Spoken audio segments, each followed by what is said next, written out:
We got a code red. Code red. Sparking Zero just dropped 90% of its entire player base. Ugh, man, shut your ass up. This ain't no code red. Dude, did you not hear me? We only have like 15k players right now on the game.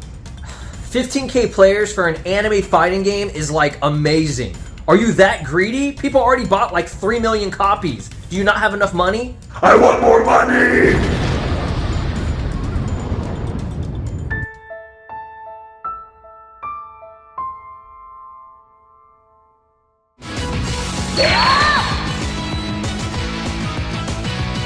Is Sparking Zero actually dying? Did the game die within a month of release? Let's talk about this because this is kind of a big discussion that people were having on Twitter and just on social media in general. I've seen some videos about it. People have been discussing this for at least the past couple of weeks, and now since it's been officially 1 month since the release of this game, I will say it is a little bit alarming.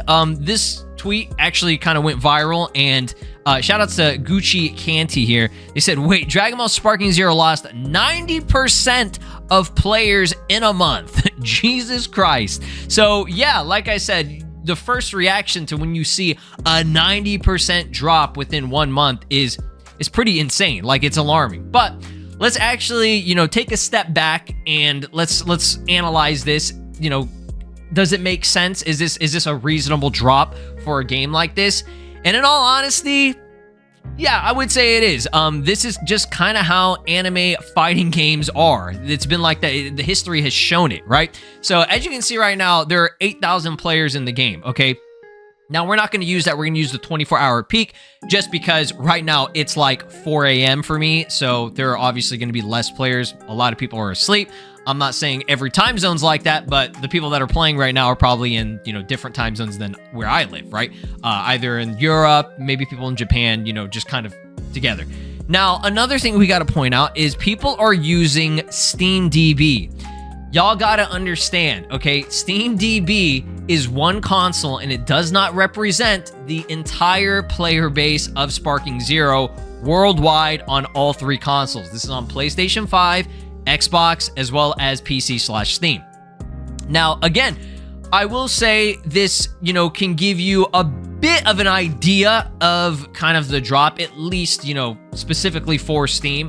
I cannot say if that's exactly going to be shared with the other consoles. There are definitely less players on Xbox, but the main core player base and fan base is going to be on PlayStation 5. It's just a fact, right? More people are going to be playing this on a console. Usually, at least for an anime game like a Dragon Ball, a new Dragon Ball game, that's just how it is. Xenoverse has shown the history of that, fighters, etc., right? When it comes to Steam and PC, there are definitely a lot of players, a lot of people playing it, but not everybody has a really, really good PC to be playing this game. Most people, they'd rather take the easy route and just, get it on a console, right? Get a PS5 and then get this game. Most people bought a PS5 just specifically for this game. So 16,000 players, okay, that's like an 80 to 90% drop, right? 122,000 was the all-time peak. This was when the game released, not early access. I think during early access, it was like 70 or 80K or something like that. Or maybe it did get to 100K, but 120K was kind of the all-time peak of it. Whenever the game launched officially, I think on October 11th, okay? Which, that's insane. That's a ton of people playing this game. This is the biggest anime fighting game. Actually, this is the biggest fighting game to my knowledge. I think Street Fighter peaked at like 70K. Street Fighter 6, okay, the newest one. And then I think Tekken peaked at around like 40 or 50K, which, people love Tekken and people love Street Fighter. You know what I mean? For like, fighting games don't get this kind of traction, okay? But the drop is definitely severe. And I want to talk about this because if you compare it to the other Dragon Ball games, okay, because these are in the same realm, right? If you go through, here's the current, most played Dragon Ball games right now, okay? Obviously, Sparking Zero is at number 1 with about 8K. Kakarot, I'm very surprised, is at number 2 with 800 players. But again, we're not using that. We're going to be using the 24-hour peak, so obviously not many people are going to play Kakarot because that's a single-player action RPG story mode centric game, okay? The fact that it even is almost at 1,000 players is pretty surprising to me, right? But Xenoverse 2 I would say is the second one, runner up. Xenoverse 2 has been very, very consistent, always 1,000 to 2,000 players, weekend or not, that's just how it is, right? Fighters at almost 1,000 players, but right now Fighters is kind of, there's no content on it, so it's definitely understandable. Again, that's a fighting game, so there's nothing really to do in it unless you're just wanting to play against friends or, I don't know, play ranked or whatever. Breakers, 400 players. Why the fuck does Xenoverse 1, how did they even have 100 players playing? Okay, and then obviously these other ones are play tests, which you can't even play those right now, okay? But if you're just looking at the entire, you know, charts for it, that's actually crazy. Wow, Xenoverse 1 actually had more players than Xenoverse 2 at the 24-hour peak, okay? But again, this is on Steam, right? So if you look at Xenoverse 2, let's see the drop within a month, okay? It had 20K players. 1 month later, it had 13K. Now, that's still actually pretty good. That's not that much of a severe drop. But keep in mind, 13K players, that's still less than what Sparking Zero has right now, okay? In terms of the 1 month later type of deal, right? Now, the reason why probably Xenoverse 2 didn't get that severe in a drop is because there was stuff to do in the game, right? You had, you know, stuff like, it's not, I wouldn't say Fortnite related, but if you compare it to a game like Fortnite, okay, Fortnite has like the battle pass shit and like things that you can do in the game to unlock certain things. Like there's a reason to play it, right? Not saying that Sparking Zero doesn't, but again, this is 1 month after the release of the game. You have to understand that people went so fucking hard when this game launched, either through early access or when the game dropped. Within a week, maybe even less than a week, people had already completed the story. They unlocked all the characters, all the costumes, all the music, everything. People platinum this game within like a week or 2 weeks, right? They got everything. They did everything. The only thing left for you to do is if you want to play ranked PvP or if you want to play and mess around with custom battle mode, okay? Now that right there, that's all very, very, very optional stuff. Not everybody wants to do that. A lot of people bought the game. They wanted to play through the story, unlock all the characters. They wanted the single player kind of campaign of the game, okay? That's what they were looking for. And then obviously, if they wanted to go on ranked and try that out, they could. But again, not everybody wants to do that. It's, you know, ranked is, I'm not trying to say it's competitive, but I mean, when you make it like a ranking system, yes, it does become that way.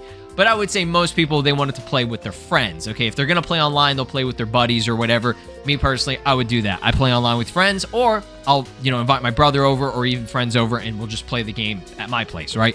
That's just how it is. That's just what the Tenkaichi series was all about, right? So that's the situation with that. And that's, you know, kind of why it's reflecting such a major, massive drop, right? And obviously, I'm not trying to take away from what major issues are in the game that are plaguing the game. I've made like 5,000 videos. You guys can look at the history. I had like a video, at some point, it was like daily videos going over what's wrong with this, okay? What's this problem? What's that problem? Weekly video put out. Oh, the game, you know, it has, you know, an overheating issue with it or whatever. You know, there's a problem with the online, there's a lag, there's a button problem with the controllers and inputs and stuff. And they're slowly but surely working on that. There's a patch that's supposed to be coming next month in December. So hopefully that does solve or resolve a majority of the issues and stuff. People have their gripes about after image. The community gets very split and it gets extremely controversial about that kind of shit when it comes to online, what should be nerfed. Oh, I don't want stuff to be nerfed. I want everything in the game to stay the same because that's what the Tenkaichi series is about. No. We gotta balance it in this way. I've seen debates up the ass. It's crazy. The community is split over this and nobody can really find, I guess, like a compromise other than maybe fixing a couple of things in terms of the mechanics, which again, that's what they're going to be going over in December. And we'll see if that actually does improve, you know, a lot of the, you know, gameplay and stuff, right? In terms of online and just what people have problems with, okay? Now, the save data issue, I would say, is the major number one thing that they definitely need to fix. That's definitely that should be priority number one, and then obviously work on online and fixing, you know, gameplay mechanics and stuff, right? But if we look at fighters, this also kind of had like a similar drop, okay? It was at 44K. It reduced completely, like, basically by half, maybe more, you know, at 15K within 1 month of release. And then boom, boom, boom, it was just yikes, okay? And again, it's normal. That's just how it is. The honeymoon phase of Sparking Zero, it's done. That's it, okay? we got hyped for the game. We were excited. We finally had the game in our hands. We played it for like a week, 2 weeks, and then slowly but surely people kind of, you know, they moved on. They moved on to other games, okay? Like me, there are other games that I want to play. I love Sparking Zero. I've been playing it daily, going over a little bit of the story mode, maybe playing some custom battle here and there. But, you know, now that I've got everything pretty much unlocked, other than just finishing the complete story of every single route, getting every single part of it, I wanted to play some other games. I wanted to play Zelda, okay? I want to play that new Mario and Luigi game that's, you know, out and everything. Like, there are other things that I want to do. And not only that, I don't just want to sit down and play video games all day. I want to go spend time with friends and family and go out and do shit, right? People, you know, people have lives, right? Just Sparking Zero is a very hype game. People love it. People love Dragon Ball, but not everybody. I would say a majority of people, you know, that are fans of this game or whatever, they did everything that they really needed to do in the series, and that's kind of it until the next round of DLC. When the DLC drops, whenever it may be, if it's going to be next year in January or February or whatever, you can see it's going to spike back up. I would say it will get to around maybe 40 to 50k players on that day. It could be more, right? It could definitely be more than that, right? So let's go over this. I just want to see some of the responses from people on these tweets by DB Sparking Zero, as well as what Sacred here put out. So King James the GOAT replied, "It's cool to play every now and then, but I'm on Call of Duty mostly now." Exactly, okay? That's just one of the major reasons. People played it, they unlocked everything, they did everything. If they really wanted to go online and played it or whatever, they did it. And these are the people that are doing that, okay? This is how it is. A fighting game, this represents and reflects the core player base, the core fans that really, really wanted to play this game, okay? The rest of the people, they were like, oh, new Dragon Ball game? That's cool. That's interesting. Let's try it out. They tried it out. They did everything.